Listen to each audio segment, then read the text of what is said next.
The nation of Kenya is groaning. We are in collective anguish and economic crisis. The devastating effects of this current economic crisis is now manifest in the artificial fuel shortage and skyrocketing prices of basic food items.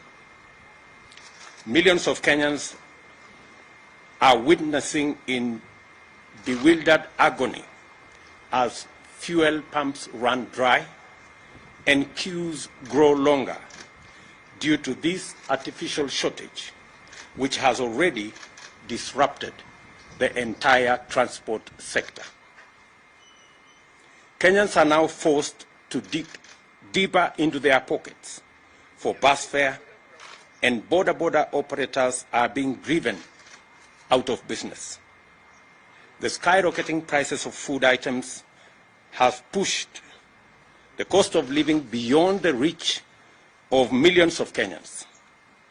Many farmers have failed to plant because the price of fertilizer has moved from 3,000 last year to a high of 7,000 per 50 kilogram bag, a price that is well beyond the reach of most farmers during this planting season. It thus therefore means that this year's harvest will be dismal, further compounding the problem of food security in our country. Cooking gas that was retailing at 2,300 in February, just 2 months ago, is now sold at Kenya shillings 3,350. The price of 10 liters of cooking oil, which was retailing at 1,450, now is selling at 3,100. And as already stated, fuel shot up from Kenya shillings 135 per liter of petrol to between 150 shillings and 205 in some parts of our country.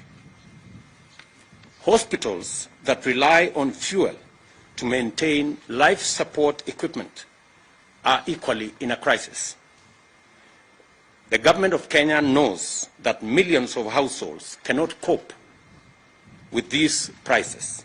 The largest casualties, naturally, of this crisis is the vulnerable in our society.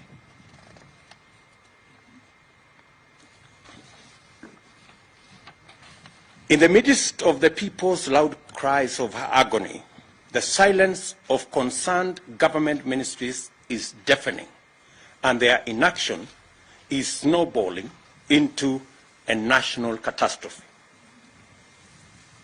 Kenyans are calling on the National Treasury and the Ministries of Energy, Petroleum and Agriculture to address, among other issues, the following. Noting that there exists a consumer protection mechanism to cushion Kenyans from adverse fluctuation in fuel prices, this mechanism is financed by the taxpayer at the pump through the Fuel Levy Fund. We ask, where is the 39 billion shillings Petroleum Development Levy Fund meant for the fuel subsidy program as this crisis deepens? The Auditor General has already raised questions on the irregular and illegal diversion of these consumer protection funds to state agencies and unnamed private entities. She has also decried abuse on the petroleum import system in favor of some preferred and politically connected oil marketers deliberately depriving Kenyans of the subsidy mechanism. Can the Treasury also confirm or deny that the diversion of funds has been used in debt servicing and infrastructure development without the approval of the National Assembly? Can the Ministry of Energy and Petroleum list the import quotas that have been allocated to oil marketers over the last 1 year, and which are these oil marketers by name. The Petroleum Products, that is Tax and Levies Amendment Bill of 2021, whose passage has been frustrated in Parliament, should be processed, and all the roadblocks and back and forth between the different departments of government be removed, so that this bill can be passed as a matter of national emergency. For the record, this bill seeks to reduce the huge levies on petroleum products. That is the reason why our prices in Kenya are beyond the international prices, including prices in our neighboring countries. Why, we dare ask, hasn't there been any subsidy allocation in the budget in the last 3 years, including in last week's supplementary estimates, where our Kenya Kwanza MPs tried to provide for allocation for the subsidy program on fertilizer, but it was frustrated. Only for the Ministry of Agriculture to engage in the current PR stunts late in the day to pretend to provide subsidized fertilizer. We understand that the ministry is all over the place trying to launch some subsidized fertilizer program. This is not only ridiculous, but absurd. How do you, for example, make a farmer who requires 1,000 bags of fertilizer to queue for 5-6 hours, only for him to be or her to be told that you can only get 10 bags in a very widely publicized launch?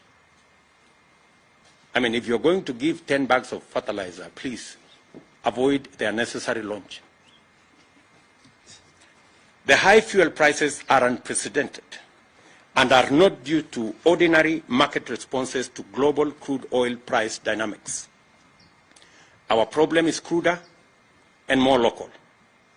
This is the result of collusion between monopolistic cartels and economic saboteurs on one hand, and oblivious, reckless, insensitive, and incompetent public officials on the other. Insatiable greed and corruption is driving us over the cliff. The current state of affairs is a clear manifestation of the vestiges of the conflict of interest and state capture that is now pervasive in all sectors of our economy. Kenyans, in their entirety, want an end to the issue of conflict of interest and state capture. The casual and insensitive attitude to the plight of tens of millions of struggling Kenyans is a disturbing development that has emboldened cartels, which have taken over critical economic sectors and are now moving in top gear to capture the state. That is why the benefits, powers, advantages, privileges, and other interests of these barons and cartels take priority over the plight of 50 million Kenyans. This is also why, in the midst of this distressing crisis, the loudest messages from public officials, including ministers, are centered around BBI reggae and Azimio jingle bells and whistles. These turn deafness, greed, and callous indifference must stop. We therefore call on the National Treasury to account for all diversions of funds out of Petroleum Development Fund and to restore the fuel subsidy mechanism without delay. The Treasury must rise to its constitutional accountability and live up to the Public Finance Management Act. Failure to do the right thing will convert the National Treasury into a cog in state capture and corruption that will destroy our country. We demand that public officials responsible listen to the agonized cries of millions of suffering Kenyans and abandon their exclusive and destructive subservience to cartels and barons of state capture and do something about the rapidly deepening economic crisis. This is a statement by Kenya Kwanza. Marketers. So they are even conflicted in the reasons why we have an artificial crisis in the country. From their own statement, they are not sure of what to say. Is it because of the war in Ukraine, or is it because of the crisis with our oil marketers? Which is which? And that goes to tell you that this crisis is orchestrated, and it is as a result of the cartels and barons who have taken over, using conflict of interest and state capture in our economy. I mean, a straight answer would be, how come that fuel in Uganda is cheaper than fuel in Kenya? So, and yet the fuel being sold in Uganda goes through Kenya. That tells you that that kind of explanation is escapist and has no basis whatsoever. We should address ourselves to the crisis that is there in the country and the monopolies that have taken our fuel and economic sector captive. I mean, honestly, you know as much as I do the situation in Kenya. You know that what was government is now like the opposition, and what was the opposition is now behaving like it is government. It is that confusion that has visited on the people of Kenya an accountability problem, because there are no more clear lines between the people in the opposition and the people in government, because greedy people who are supposed to be discharging their responsibility on the other side of government, because of greed, decided to come and become cartels and barons in government.